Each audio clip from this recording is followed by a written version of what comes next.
Brainiacs. Hello. Episode 794. Hello. Woo. Saying Welcome woo a to lot the show. I said woo a did lot you say? now because I'm excited about, upcoming events. Yeah, we're going to be in Philly with Ric Flair. Mm-hmm. Woo! Woo! Do you think he's as excited to see us as we are to see him? I think he's excited to see anybody who's excited to see him. That is so true. Right? Yeah, some people really feed off of external validation, and I get the sense that Ric Flair is one of them. I would imagine so. Yes. Probably all WWE people. Yeah. I've been watching, by the way, I wasn't going to be talking about this because it's embarrassing, but I have been watching Dark Side of the Ring, which is like the Dark Side series that's about wrestling. Yeah, I bet that's really interesting. I'm starting to wonder if there's like a not dark side of the ring. It's like pretty bad. But don't you think you could almost take any business that's in the limelight, like in the spotlight, and do a dark side of it? I could do dark side of the music industry. I could do dark side of reality television, dark side of childhood stars, dark side of podcasting world. I don't know. Maybe it's cutthroat out here. I haven't really experienced much of that, but I'm sure I could find it. I'm sure if I dig deep. That's so true. Well, I think that with reality TV and wrestling, there's that added component of it's more of like a spectacle. Yes. And it's also more like requires, well, not that they have talent, obviously, but it's not like music where you have to be able to sing or something. You just can like learn all these moves, and kind of like, when a person decides they're going to be a football player or something, you just like bust your butt and hope for the best. Yeah. But, all the steroids and the murders and, well, because of the CTE and everything. Yeah, I totally get it. It seems insane. What's insane, though? Yeah. And one of the craziest things was that there is a guy whose name I don't have on my brain because I didn't know that I was going to talk about this deep, dark secret that I've been watching this. But he used to be a wrestler, and then he got a PhD in something and then started researching CTE. Oh, wow. And now he's one of the leading scholars on it. And he used to be in stories the ring. like that. Yeah.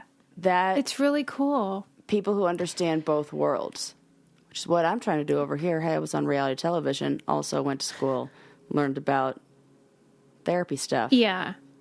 Yeah. Here's well, because how we it can help. really inspire you to like get to the bottom of what the heck is going wrong, I guess. Yeah, we need more of that. Here's what, maybe you can provide insight for me, because when I'm watching this, it is fascinating because it's the only thing where nobody says like this is fake. Ah, right.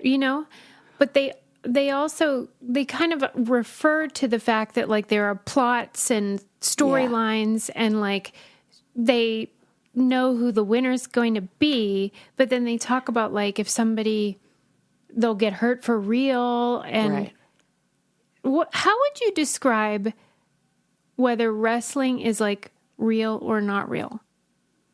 Like magic.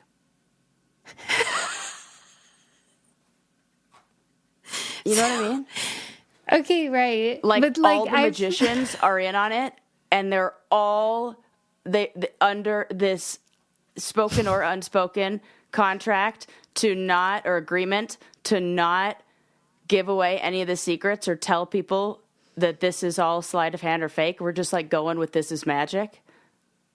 Would you say that's like similar? That's like part of it. They're like, in order to do it, you have to accept that you're going to be part of the show is convincing the audience of something that is not actually happening, but you're setting everything up to make it look like that for the audience. I feel like you could say that about magic or wrestling. Yeah. And so you're saying we all know that magic isn't real. It's not like potions or, true stuff. But every so often they kind of talk about wrestling like it's real. And don't you think every now and then I talk about magic like it's real? You know how much I love that close-up magic sleight of hand. Yeah, but you're not a magician. You're the spectator. So the actual people involved kind of act like it's real because they get real injuries. I see. Yeah, I see what something. you mean. But I'm just like, can we all get on the same page here? Yeah. There's or maybe it's like stunt work in a way. I don't know, something like that where there is a risk involved. Of Do you course, think that it's because sometimes people go rogue, like then they go off script, and so then it's like kind of real? It's like ad-libbed? Improv wrestling? Probably. Yes, improv. Like the story is fake, but the injuries are real. That, Yes. Yeah. Yeah. I think they would probably, I would have to see how they act about it. But I think they'd probably agree with that.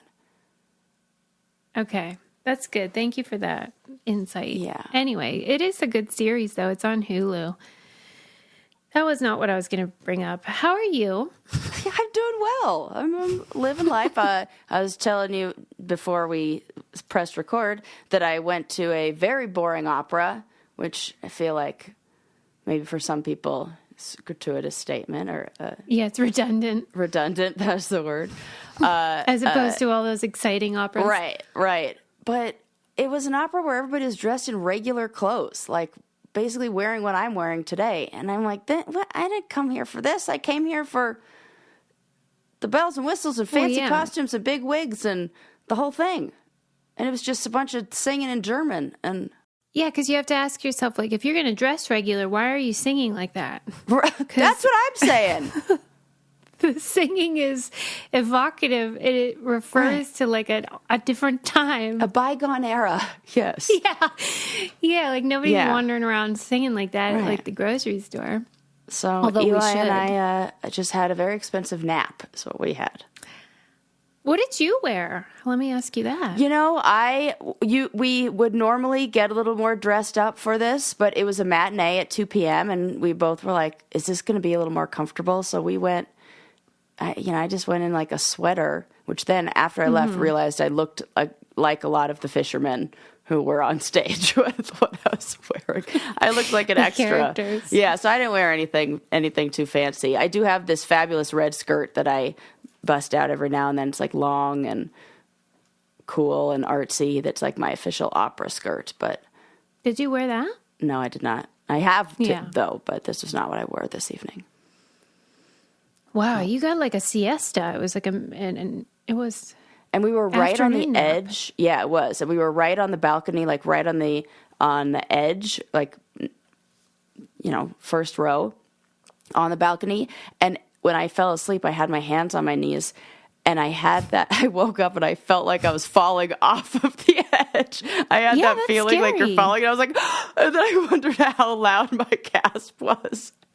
I was like, God. Look cool, Sarah. Look cool. You need to get some of those glasses. The opera glasses? Yeah. Eli brought his you ever binoculars. think about that? We brought our going binoculars. for it. Yeah. It's like I brought them. That's great. It's fun. Were there other people there with the binoculars? Not that we saw, but I didn't Well, look. and you I should would have next time. because you had binoculars. Right, I would have, but I was also sleeping for a good 25% of it. So. Oh man. Yeah. Well, I'll tell you what you shouldn't sleep on, and that is Thrive Cosmetics. Oh, I just got my new order today. I actually wanted to put this on Instagram. My two current favorites are the primer. Oh, and I've been looking at that. Setting spray.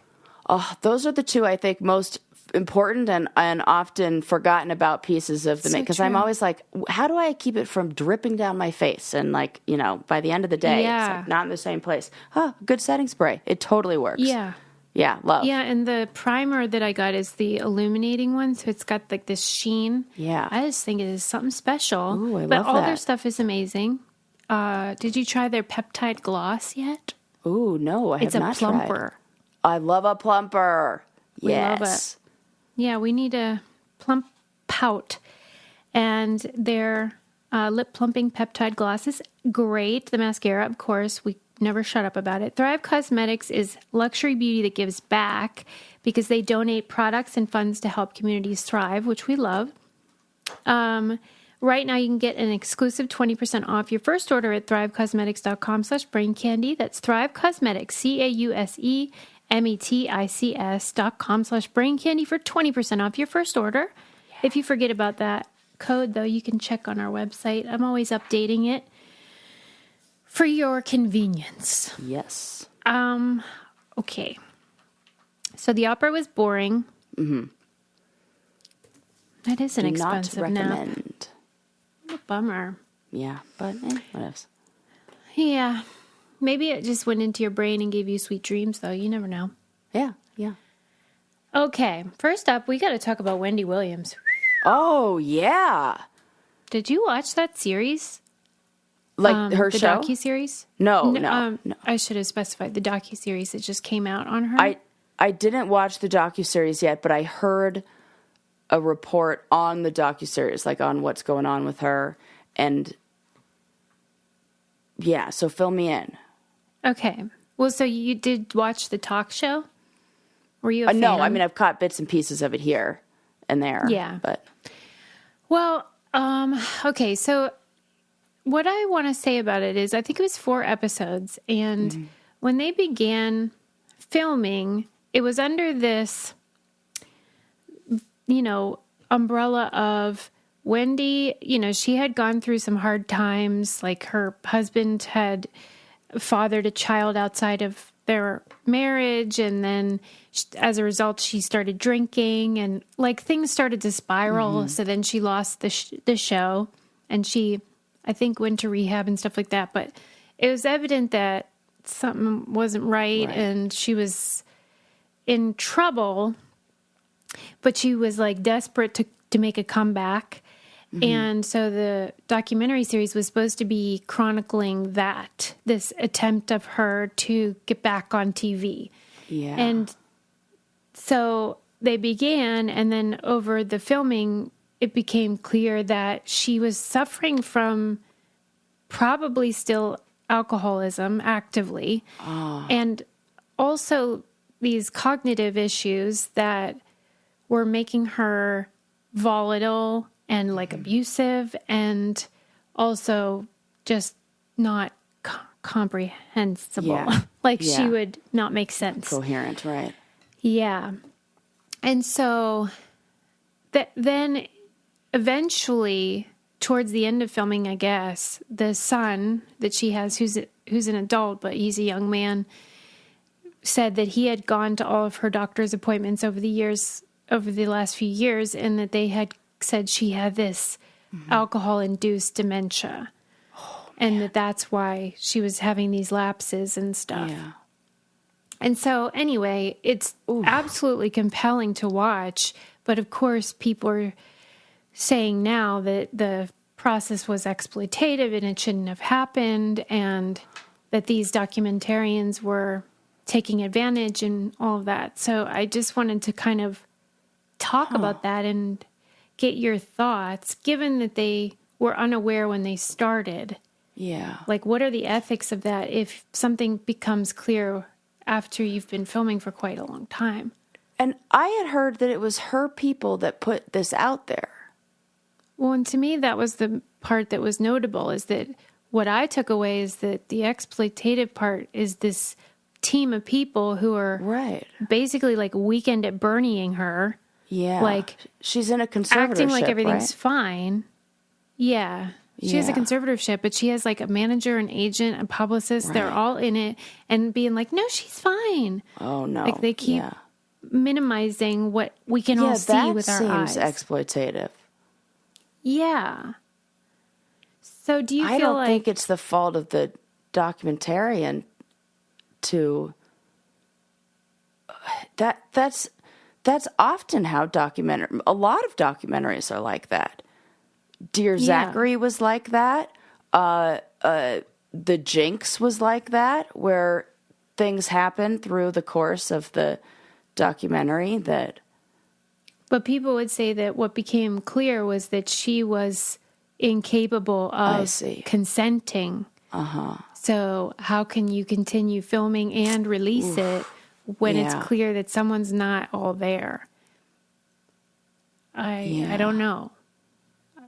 I don't know what that's to say a really about tough one. I would have to know like when the agreement was made and what those conditions were and who's signing when those Wendy contracts. wanted to do it. Yeah. And if it in some way helps her, like help people recognize the way that she's being mistreated by those around her, that seems like the most helpful thing and a really positive thing that could come out of it. Yeah, People and it like also was clear advocating that, for her. like the court appointed conservator, so it's somebody outside of her family, outside of her team, whatever. Whoever that person is, clearly was failing. I don't know if they've reassigned someone else, but whoever that person was, she's lucky she was still alive by the end of this thing, because I've never seen anything like this in my life. Really? Yes. I felt bad because I don't want her to have been exploited. But I did feel glad that I watched it because it felt so like I got to see what someone in that position, like how they behave, what it really looks like. Because I think it's really hard to convey that just through a description. It's hard for me to even actually imagine see it right now. When one of her medical issues, I forget the name of it, it's something that causes, like, they call it bulging eyes. Yeah. But that symptom throughout the film was just so jarring because it really you couldn't ignore that something was wrong. So the fact that all these people were ignoring it was just like, whoa, what people will do to famous people to get their money. That's really, really scary. Yeah. But here's another thing I think you'll find interesting. Yeah. You know how, like, she became famous for being this provocateur. Right. And, you know, saying like, kind of mean things. She's talked shit about me. What? Yeah. Either that or somebody clipped it together. But there was a clip of her talking about people from the challenge. Oh, those are fake. Oh, thank God. Yeah. I was like, I think she talked shit on me. That's what it looked like. Yes, but it's believable. Oh my God, somebody doctored up a fake Wendy Willams video just to talk some shit. Wow, okay. Yeah, I've seen them. Well, I've had one done about me, but I'm not famous enough for me to think it could be. But your situation with Johnny was so publicized that it wouldn't surprise me if why not? Yeah. And when one of I love how it didn't even faze you. Nah, I'm like, what am I going to do? Complain? Like, and then when one of my co-hosts is like a regular on her, not co-host, one of my old castmates is a regular on her show, Devin, I was like, that could totally be a real thing.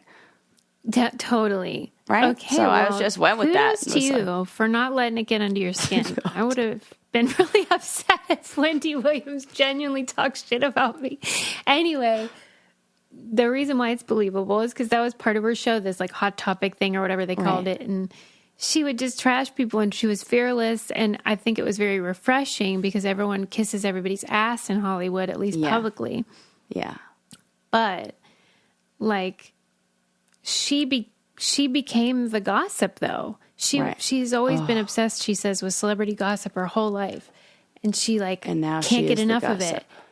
And then her husband had this baby with somebody else, and then she couldn't take it. And I wonder if she regrets having talked shit all that time about everybody and then felt what it was really like. I'm sure. But she hasn't shared that, but that's a tough one, because to me it almost seems like a coping strategy to begin with. That you would probably just lean more into that when you're in that position.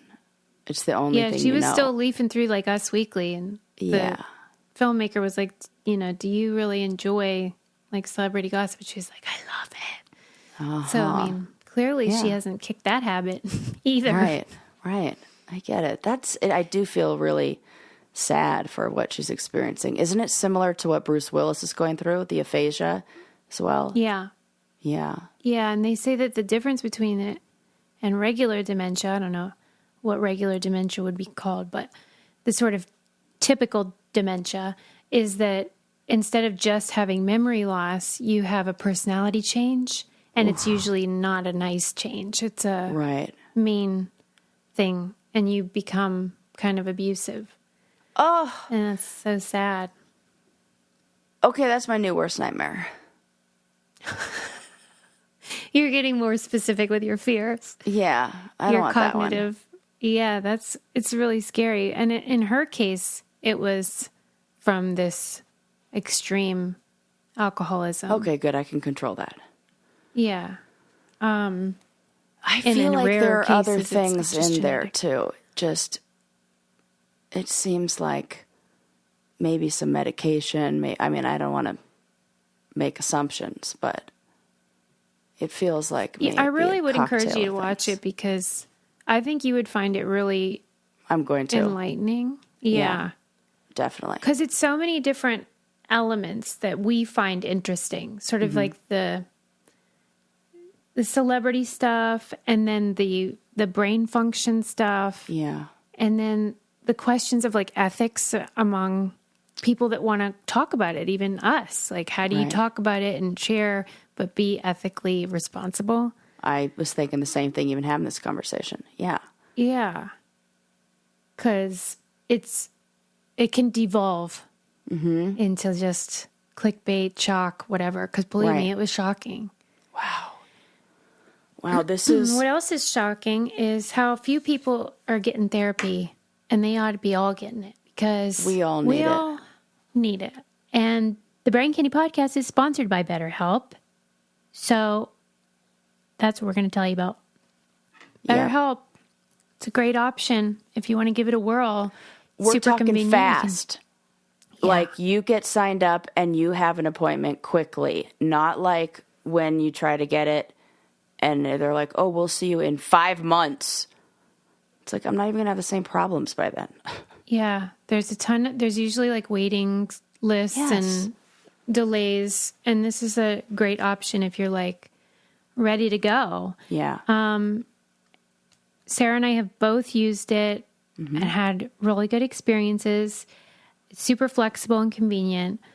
And they have people that can help you with whatever it is that you're struggling with, relationships, stress, grief. Learn to make time for what makes you happy with BetterHelp. Visit BetterHelp.com/braincandy today to get 10% off your first month. That's BetterHelp, HELP.com/braincandy. Yeah, I would recommend it. And it's a fascinating look at all sorts of things. Yeah. But I wish her well, and I hope she gets the care that she needs. When did her show go off the air? When did she stop? I think In my mind, it she was like was- still on there. It felt like Yeah, I think it was like 2018, 2019, it's somewhere in been there. a while. Okay. Yeah. Yeah, it's a real mess. Wow. Okay. You know how Hershey's chocolate is disgusting? Totally. I do not like it. And every time I'm like, ugh, what is this, wax? Garbage. It really is disgusting, but like Garbage. we've got no choice in the matter, so we've all just sort of gone along with this. And it's gotten worse. Or maybe your tastes have improved, you know? Oh, God, I hope. Maybe Because that that's happens it. to me a lot. Or like Blech. stuff from my childhood. I'm like, it's delicious. And then I'll try it again. I'm like, that is foul. Yeah, that's garbage. Well, so there's this sort of, I don't know if you'd call it a conspiracy theory or what, but there is this rumor or like legend that Hershey's uses this chemical in their chocolate that Go on. it's called something like butyric acid or Yeah, okay. butyric acid or something. And it's a chemical that's found in rancid butter, Okay. Parmesan cheese, and unfortunately, vomit. And That's what I'm about to do, thinking about eating Hershey's chocolate. And that some people believe this is why some people think it tastes like vomit. And a lot of Europeans that try American chocolate are like, why does it taste like vomit? What? And so that it's like this thing that like naturally occurs in milks and things. Okay. And they claim that they do not add this butyric acid or whatever. Mm-hmm. And then I thought, I think this is a deal where they keep saying the word, we don't add it. Right. But it's like naturally occurring in certain... one of their things already has it. Yeah, like the milk. Yeah. And so I think that we've solved that mystery. And I think they should just admit it. They never will. A lot of stuff tastes different in other countries. Oreos taste so much better in Europe. Maybe they have vomit in there too. It feels like there's something not good. And although I'm a real big fan of Oreos, so what are you talking about? I know, I love them too. I love them. But you're telling me they're better abroad? Yes. That was my last thing I got at the airport when we were leaving Croatia, and I was like getting rid of my pocket change in euros and like didn't want to take it up. So I got 2 packs of Oreos. They were so good. Oh my gosh. Then I slowly rationed them out glad. one at a time too. Yeah, we need European. You'd pace yourself. Yeah, I did. And I was in control of that. Gave Eli one at a time. And he's like, I'm so glad that you're doing it this way. Bag and box, I combined those 2 words. The bag would have already been gone if I had let him be in charge before we get off the tarmac. I feel, though, that this is a blessing in disguise because the last thing I need is for Oreos to be better. Oh, man. It's like chocolatier. I love them already. They taste like less chemically. Creamy. Ugh. Yeah. Right. Yeah. More real. Okay. Well, they may be part of this, scam going on because there's also this thing where like you can kind of create the acid through certain types of baking and cooking processes. Okay. So, like, they might be doing that, and then they're like, what? We don't add it. Okay, but you maybe create it. Right. Yeah, that's the semantics, like, wordplay thing where they're like, I've done that. I know that trick. Right. Like, please, you can't trick a tricker. Right. Yeah. And then there's this other thing where, like, these companies are like, I can't tell you how we do it. It's a trade I'm looking at you, glitter company. Glitter. I still want to know who your number one like consumer of the glitter. They won't say. Yeah, top secret. Top secret. I think about that. That's my Roman Empire. Is the glitter? I think about that weekly. What is it that haunts you about it? That they won't say who they're, even though we can assume it's the auto companies. And then they won't say who's the provider? The number one like purchaser of like who they're making it all for. And some people said maybe it's like beaches in fancy places that are like sprinkling it in the sand or something. That was like a theory, but I said no because of the plastics that would end up in the fish. They wouldn't let that happen. So okay. So you think it's automakers with that paint, that shiny, glittery paint? And now they. But why was it such a secret, though? That's what I don't know. But see, like I feel like if it were automobiles, it wouldn't be a big secret. Because like a bunch of dudes don't want glittery Chevy trucks. Oh my gosh! You think this is just like machismo that's preventing it? I don't know. Why else are they keeping it all hush hush? Yeah. Sarah's asking the important questions. I am. I think about this all the time. This was like a long time ago. We talked about glitter in a podcast episode. I think you told me. Yeah, I remember. It's an article somewhere. Yeah. Would you say that you love glitter? I would say I love the look of glitter.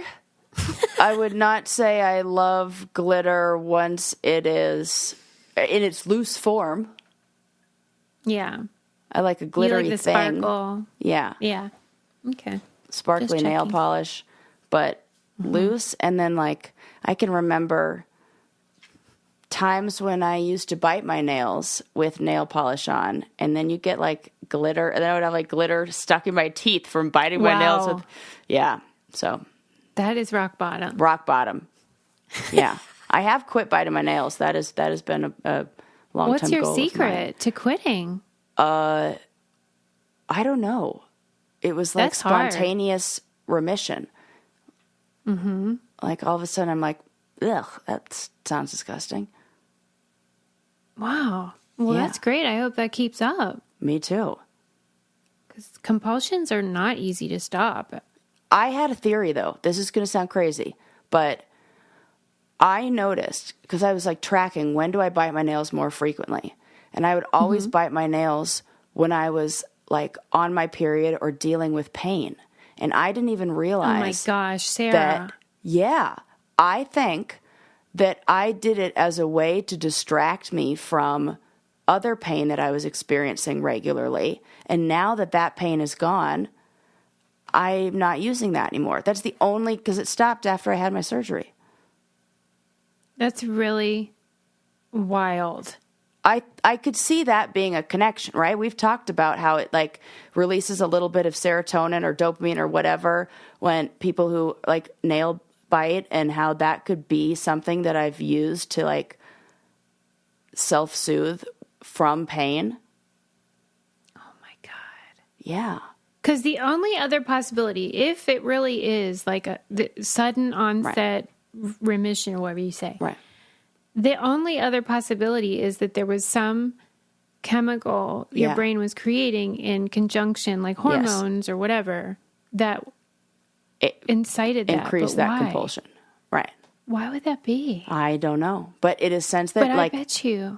I've never like nothing, like not even my cuticles. Like what the hell? That's not me. Who is it? I'm looking down and I'm like, You I don't have to even keep me recognize posted. whose hands these are. That's funny. So weird. That's a funny idea that like all of a sudden you're like, who's that? I'm like, who's there? Oh, it's me. Nails are these? Oh my, they're mine. What? So Keep me anyways, posted on I that will. because I am intrigued. Yeah, me too. I think 'Cause I had thought, concluded that, and I had read that this is a very common trait of people with ADHD yeah, and other like neurodivergent, whatever. yeah. So I wonder why that would, maybe that's not why you are doing it. Right. Who knows? That's really cool. I hope it lasts. I know. I hope so too. We'll see. I'll come back, watch right, I one just- scary movie, and come back with no nails. Right. That's the true test. Yeah. Okay. Let me finish up my vomit story, which Oh is. yeah. Sorry. Excuse me. Get back to No, vomit. just how like Hershey's is always very mysterious about their like proprietary secret, whatever. And that in this book about Hershey's chocolate, this author said that they were innovators, gazillion years ago when they were trying to figure out how to make chocolate shelf stable and also transportable without like melting all over the place. Yeah. And that their trick to doing that was to spoiling the milk ever so slightly. And that something about that, making it ever so slightly spoiled, created this chemical reaction that allowed Yeah. the chocolate to whatever. And I'm just saying Science, that man. could definitely make it taste like vomit too. Yeah. I'm like spoiled milk. Yeah. Look, start there.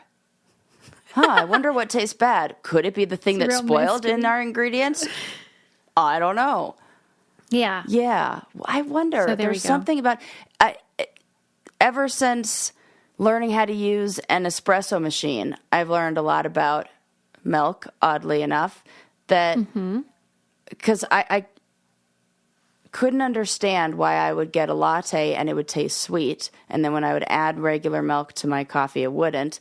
But there's something that happens in the process of steaming it where you like break up the glucose or I don't know what you're doing to the glucose that's in milk, and it makes it sweet. And it's like steamed milk is sweet, but not steamed milk isn't. And it's crazy what you can do by adding, like, putting it through, like, this is like chemistry. Yeah. Yeah. That's wild. It's totally Yeah, wild. so So it Hershey's, makes sense. we're Like on to something you. spoiled Sarah or, knows what you're doing. yeah. Yes. It's not good. I'll tell you what's not spoiled, and that is Liquid IV. That is fresh as a daisy. Keeping me alive. Keeping us all alive, because Liquid IV is just a powder you can pour into your water to get hydrated. They have a million flavors: pear, white peach, green grape, lemon lime, all this stuff. They have kids Tropical ones Punch is now. my favorite. Sometimes I'm a big fan of strawberry too.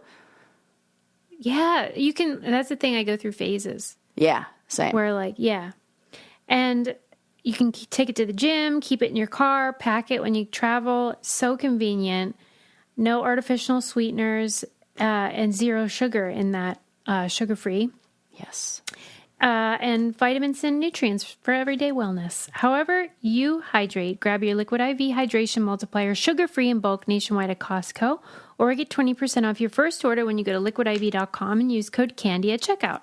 It's 20% off your first order when you shop Better Hydration today using promo code CANDY at liquidiv.com. Whoa. Okay. Moving on.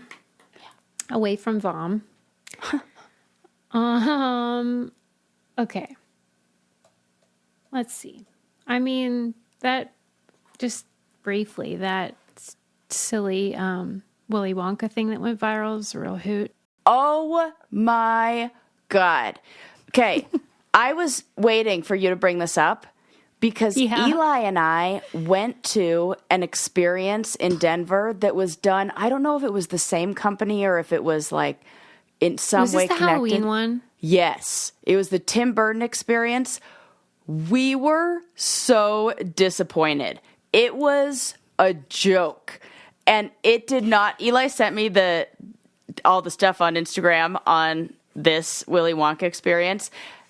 It was the same. We were not surprised at all. It felt, and we had paid like $40. We got one cocktail that was so disgusting and sugary and weird. And then I think one piece of like Starburst candy after answering some Tim Burton trivia. And then they did a, what was it? Like a scavenger hunt, and you'd go to, it would be these list of clues, and then you'd walk around the room and try to find like what the clue was, Sarah, and then there would be a little stamp, but the stamps were all out of ink, and so you couldn't even, and then if you collected like 5 stamps, you traded in for the piece of candy, but you couldn't even see any of the stamps because they had no ink left in them, so people were just like, I found him, but here's my card. It was like honor system. It was so poorly run. Such a Eli and I said it was worth every penny because we got to tell so many people about how bad it was for the story. That's how I feel. Like it does live up to the hype because it is an experience. It's unforgettable. It is unforgettable. When they're that bad. Oh my. I just don't get, in the case of the Willy Wonka one, because I'm sure you've seen the photos. Oh yeah. And I just think, because they had AI like create all the marketing. So the AI marketing, it looked truly like Candyland, like it's wonderful, magical place. And then once it became clear that was not the reality, how did the organizers think that this was going to be, people were going to be fine with it? I honestly don't know. It was Fire Festival for Willy. It was so bad. Like I have ordered before, like, those backdrops. I've ordered them, and you go online and they come in a range of sizes. And maybe you go on Etsy and you type in candy backdrops, and then it looks like it's only $19.99. So you throw that in your cart, and then that gets delivered, and you did not see that it was 3 feet by 5 feet or 2 feet by 3 feet. And that's what it looks like they did, is they did not check the size of what that backdrop would be. You would have to be an Oompa Loompa in order to fit in the backdrop. Did you see those Oompa Loompas? I mean, that one woman, Like, the part I feel bad about is, like, now they were getting interviewed and stuff, and she looked like she was on meth. In the interview or just at the No, place? at the place. Yeah. She was not She said looking... she was trying to make the best of it. Eey. But to me, she looked like Rachel Dratch in the sketch on SNL that was, Debbie Downer. Yeah, she totally did. Right. But right. would you have tried to make the best of it, or would you been like, I am out of here? If you were hired to be an Oompa Loompa. If I were somebody trying to build my resume as an actor in whatever area you're trying to do that in, you just go, yep, this is the weird thing I'm doing today. This is the gig. This is the gig. Yeah. And you just are like, okay, because they're not going to know what it looks like on your resume. Now they will, but, you could have just put Oompa Loompa actor at the, whatever, and like, just building the resume. Did you ever have any gigs like this? Not this bad, but just something where you're like, this is cringy. I feel like I did. Well, I'd say that the only thing that was close to that, and it's not in any way close to this, the only thing where I was like, oh my God, I'm embarrassed and I'm not doing this, is, people forget that when you're somebody on reality television who's also in college, like I was going to school at the same time. So one season and I have to work and I have to get a job. So I worked at the climbing gym at the rec center at school. And this is it in between challenges, which means a challenge was airing on TV. So I'm on a challenge and my boss, and I'm getting paid like $8 an hour or something insanely dumb like that. And my boss was like, here, I want you to pass out these flyers on campus. And I was horrible. Like, there is no way in hell I am going to, as somebody currently on TV that's popular with this crowd, and I'm 10 years older than everybody at school. I am not going to go hand out flyers for the mixer at the rec center. No. Get one of the 19-year-olds to do this. I will quit. Yeah. And I don't even care if that sounded like, I probably said it much nicer, but in my mind, I was like, fuck this. I'd rather throw them all up in the air and walk away. And I hate litter. Yeah, so that's really saying something. Right. I pretty much every time I was ever booked as Susie from The Challenger, Susie from Road Rules, it's been like that where, like, it'll be like a club or a university or something, and then, like, there's nobody there. Oh, God. One time, Chadwick and I were booked, and we were in the green room, and they were acting like this was legit, and then they introduced us into this huge auditorium, and there were 2 people. No! Why would you do that? Why would you even have you in the green room? Just, like, that, it's so insulting. Like, it was so embarrassing. It's embarrassing. It's not even insulting. It's embarrassing. It's like, this is the crowd I pull. Yeah. But you don't know. You don't know if, like, did they even promote this? How did... Right. What went on Your before I face got is just here? on the poster. Not much, Suze. I'm thinking not much. That is embarrassing. It's the worst. But I've never been forced. I will say one of the other worst gigs I had, I don't even think this made it on air. I was on The Real World, and one of the girls on our cast, Devin, she was modeling for this pageant dress company. And so I think about this a lot. And so they were like, we need other people. We want all of you guys to, like, model these pageant dresses. But they had a no tattoo policy. So they got me tattoo cover up because they were like, oh, we want Sarah to do this job too. And I covered up my whole sleeve of tattoos, then went and tried on these very expensive pageant dresses. No. Guess what happened? No. Yeah. Exactly what you think. And then I had to just like pretend like, and then they put me in all the mother of the bride dresses because those are the ones that I could fit into because I was not a size 2 or a size 4. I'm like a 6, 8, and not fitting into those same ones that the teeny tiny girls on our show are fitting into. I wore all the mother brides, which were long sleeved. So then I have to like stick my. It was the worst, and I'm like, I'm not. You guys wanted me to do this. I'm not going to sit here and say I shouldn't be doing this right now. Mm-hmm. And I'm sure we got paid something for it, like, or maybe didn't. I don't fucking know. But I mean, mortified. Did you get a lot of people during that time asking for favors? Because I got a lot of that where people would be like, can you come speak at our church? Can you come speak at our school for $0? Like as a favor. I got a few of those, not too much. I really resented it because it was never appreciated. Like it was like never enough. Oh, okay. Can you meet the students after at this like hot dog shop? Like it was always more and more. And half the time you think the students don't even want me there. This is your imagination.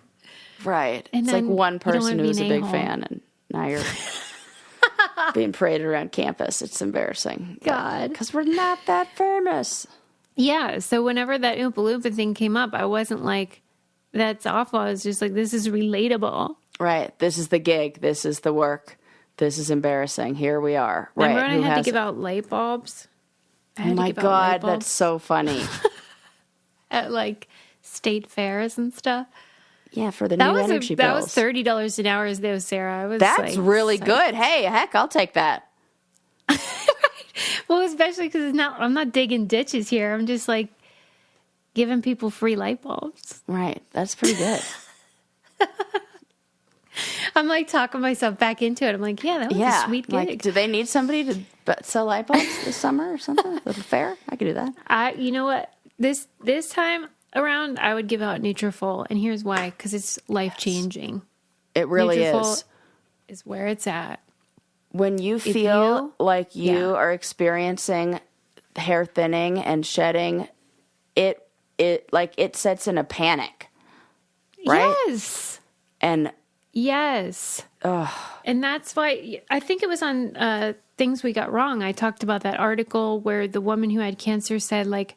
That was the worst symptom for her of the treatment and how nobody will engage it because it seems superficial. Yeah. But it's so tied to our identity. So if you feel like out of control and this is just happening to you, Nutrafol can help you get empowered again because this is a actually science-based, doctor-recommended supplement to help you get that thickness and hair growth cooking.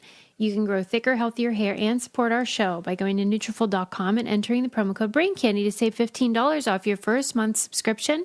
This is their best offer anywhere. It's only available to U.S. customers for a limited time, plus free shipping on every order. Get $15 off at Nutrafol.com, spelled Nutrafol.com, promo code BRAINCANDY. I use it. It works. It's good stuff. Okay, moving on. Okay. Did you watch on Netflix the American Conspiracy, the Octopus murders? I sure did. What are your thoughts? I sure did. Just as a synopsis, if anybody hasn't watched it, I guess it would fall into true crime. Mm-hmm. But it's implies or says that there's a sort of a global cabal of conspiracies of governments and organizations and the FBI and Department of Justice and all this stuff. Yeah. And it hinges on the suicide, wink, wink, wink, wink, of a journalist who was getting to the bottom of all of this, like almost on accident. Yep. And then he turned up dead, and everyone wants to know if it was foul play or what. It's hard for me to not think it was foul play. Yeah. I mean, the conditions upon which he died, that is not in line with any sort of attempt to take somebody's life or one's own life in a usual way like that. It just didn't line up. It's kind of like when somebody predicted it. And if you say to your brother and best friend and partner a week before, if something happens to me, it wasn't an accident. An accident, yeah. It was a murder. Yeah. It Somebody made who me- says that doesn't take their own life. Right. Exactly. Right? It did not Yeah. seem, and I just don't, it made me think, how can this film even get made? And why aren't the filmmakers worried about their own life? Is it like long enough after certain people have been in power, like Reagan was in power, that they think nothing will come from it because it's been so long? I mean, maybe. Or maybe they just are willing to take that risk. But I knew I was going to like it because it was produced by the Duplass brothers, who also made Last Stop Laramie, one of my all-time favorites. Yeah. And I really liked their taste, so I knew I'd be into it. But it really was like, I couldn't kind of zone out at all. I had to just like really pay attention because it was so complicated. Yeah. Yeah. You have So to I wanted really to ask pay you- attention. Yeah, and it's even after I'm like, wait, what? Same. Who's that? And what did he do? In general, I just am curious, like, bigger picture. Basically, if you believe what this documentary series is proposing, you're essentially saying that the whole world is all rigged and like there's all this shady dealing and nothing says it seems. It's almost like an all or nothing proposal. It where really you is. either say this is silliness or you're a conspiracy theorist now. I know. But what do you think? Like, do you think... The thing that really got to me, there was one scene where a woman is talking about with she's a reporter and a very credible reporter. And she was talking with one of the suspects in this, or somebody on the inside who had a lot of information. And he played her two different versions of JFK being shot. That. And that, when she says she knows what she saw, and I mean, maybe this guy had the ability to doctor up a fake video of that. I don't know. But her certainty of seeing a different video of being shown a different video than the actual one that the public knows is something that's hard to shake for me. Well, right. So in the one that everyone's seen, yes, we all know what that footage is. But what was she saying was in the one that she saw? It was in the one she saw, the driver turns shot around him? and shoots him. And in the one that they show on television or to the public, that's not there. But the thing that you have to look at is the tree that's floating in the background with no trunk connected to the ground, which is like if you watch the Zapruder film as that you've already seen and you look in the background, according to her, there's this tree that's like floating. Yeah. Because the tape's been doctored. But on the quote unquote real one, it's normal tree. Yeah. But like, here's the thing I don't get. There's like a lot of people that were there that day. Right. And nobody was like, yeah, the driver turned around and shot him. Right. There were eyewitnesses, you know what I mean? And so like, I don't doubt that she saw something weird. Right. But that's why I feel like maybe he made that up. Maybe you just have characters in this documentary that they make you question what you think you know.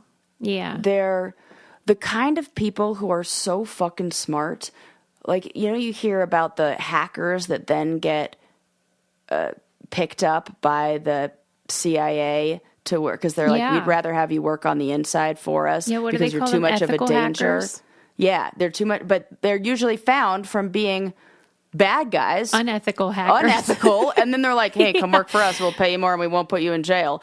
And so you get these people who are so smart, but maybe their moral compass isn't always pointing towards good.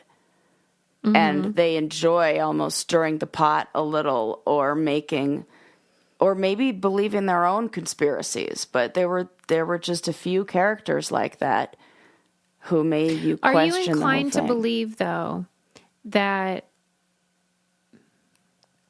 there's this whole underworld yes.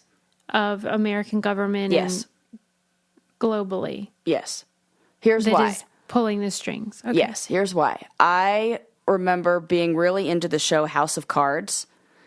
And I have a friend who worked in DC, who was a lobbyist and lived in DC, worked in DC, one of the smartest people I know. And I asked them, what do you think about House of Cards? Are you loving it or what? And they were like, I can't even watch that because it's too close to the truth. It feels like fiction to other people, or feels like fiction to other people. And what was the essence of what the narrative? That people are like throwing people in front of trains to cover up things, and like that crimes happen that get covered up, and people and lives are lost to fight for the quote unquote greater good or whatever. And yeah, and she was like, nope. Yeah, because this was arguing that even like the Iranian hostages that Reagan campaigned on were held, they were detained intentionally so that Jimmy Carter would lose and Reagan would win. And that, you know, the Iran-Contra stuff was all like part of this big global plan. And we know but then part you of that's consider real. the fact that like Trump and all these people who claim to be, you know, like shaking things up for better or worse, they're not great at keeping secrets. That is very true. He has access to everything, and I just think like that is very true. Yeah, that's a really good point. But maybe they just like didn't tell him. I mean, maybe. I don't know. They're giving him like they're giving him like, the other doctor tape. Or like like some bait and switch that. Yeah, and it. Okay. Yeah. Yeah. It's confusing. Now, it is confusing. And now I wish we had a time machine to go like 10 years into the future to just see like a little more cognitive decline, and maybe all the secrets will be out. You think there's still time? Yeah. Yeah. Okay. Like if he goes in again to office, then he might be like, he has nothing to lose then. And if he mysteriously dies, then 100% definitely guaranteed. That's the other thing. There's a lot of people that never die that like you would think. Even Barack Obama, I thought, boy, that guy is sitting duck. I mean, a lot of people wanted to not have him as president. And so it's always amazing to me when these people just keep on keeping on. Well, thank goodness. In the midst of all, I know, but in the midst of all this thing, like this documentary that makes you feel like there is somebody on every corner, whatever. But it's like these guys are doing okay. I don't know. I don't know either. Real confusing. Yeah, but I've been watching the show Fargo on FX. I think it's on FX, and that's fiction. But so many people are murdered in that show that I think it's just kind of like I've been watching The Sopranos or something like that, and I'm like everybody's guilty and suspicious in my mind, you know. Yeah, everyone's a criminal. I mean. So I feel like maybe this could be a little bit influenced by my recent binging habits that were very murder heavy.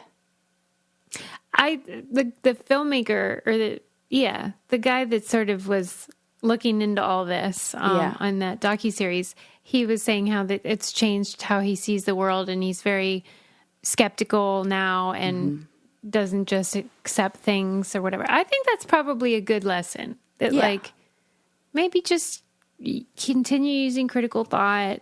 Don't just accept what people say. I don't think you should necessarily become somebody who's like questioning everything, but just sort of like push. And if you are inclined to be somebody who's questioning everything, what I really wish is that these people who are so invested in uncovering the truth would spend some of that energy towards maybe a political science degree and then becoming part of government themselves to ensure these things don't happen, or to really like bring awareness at a bigger level. This is what they say inspired Robert F. Kennedy Jr. to become a politician, and now he's running for president and is on this anti-vax thing. And a lot of people connect the dots from the assassination of his father and that shook the foundation for him and made him think that a lot of things are not as they seem. And so it has made him very cynical and skeptical about like science and the experts and who you trust. That. I'm just saying it's a slippery slope, right? It is a slippery slope. Let's like as long as we're like rooted all in the same science. Isn't that the idea of the Matrix though? Like, do you want to know everything, but like you have to learn like really terrible things, or would you rather like ignorance is bliss? Right. One of those pills. Yeah. Which pill one do you take? like? Yeah. Do you have a preference? Fucking A. Well, it almost feels like we have to go through this path towards acceptance of how things are. Like, when we get the awareness and when we have the information, it can feel really like, I don't know, chaotic and scary at first. And then I think, like, with the more you know, the more I feel like this is like what like Buddhist monks experience, where it's like I just have to like surrender and just laugh and know that like I can't really control anything, and where I don't know, it's just like an acceptance of what's in your control and what's out of your control, and that maybe comes through the chaos and dis-ease and uncomfortable feelings that knowing brings. And then you have to like come out the other end. If you get stuck in that knowing a whole bunch and then being weighted down by the anxiety of it all and don't move through that place of like acceptance and like surrendering in a way, then that could be terrifying. Be torturous. That is where, and feels like the older I get, the more I move towards that acceptance place. But I definitely felt more of the anxiety of, I can't, what are we going to do? Everybody needs to know. When I was younger, maybe early 30s. Right. But now that I'm a woman in menopause, Susie, I am wiser. I told my mom how you keep referring to yourself as a menopausal woman. Yes, I will continue to do this forever. Because if I don't, then people are annoying. Like, I just went to the, I had allergic reaction to something, and my eye swelled up and it was all itchy. And so I did like a little telehealth urgent care. And you'd think they would look through the notes, because she asked me when was the date of my last period. I was like, well, I'm so sick of 2 months ago and never again, ever. And she's like, oh, okay. And like this might the doctor like, look at the notes. It was 6 weeks ago. I want them to quit bothering me about that. Like, I know that it's like an important vital. What do they call it? Vital, whatever. Yeah. But it's like that cartoon where you could be, or what it was, a tweet or something where like you could be coming in with like a severed limb, and they would still be like, "When was the date of your last period?" Like, it doesn't matter That's that so much. good. It doesn't. This is not what I'm here for. Like, but It's like, my eye is Anyway. itchy and my period has nothing to do with it, but also never again. Yeah.